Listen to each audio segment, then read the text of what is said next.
और प्रतीक भाई क्या हाल है? बढ़िया मेरे भाई। मैं कह रहा हूँ मार्केट में कहीं लॉन्ग में हैवी में कुछ नहीं मिल रहा क्या अपने पास? मैं देता हूँ, एक से एक प्लस साइज में चाहिए भाई। एक से एक डिजाइन। अरे मुझसे लो ना भाई। ठीक है भाई, ये लो देखो, पहला आर्टिकल देखो, बम आर्टिकल, तवाई पीस,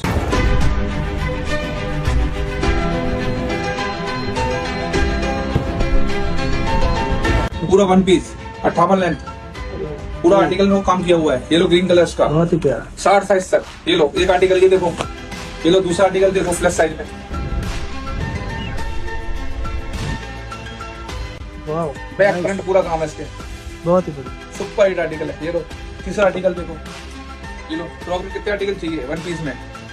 वन पीस है। ये लो एक डिफरेंट देखो फर्स्ट ईयर में, मार्केट में लोग कॉपी बेच रहे हैं डबल तक, लोग 10 XL तक साइज फर्स्ट ईयर में, 60 साइज तक। और देखना हो तो शॉप पर आओ, E49 कास्टनगर 4 ओल्ड डबल स्टोरी।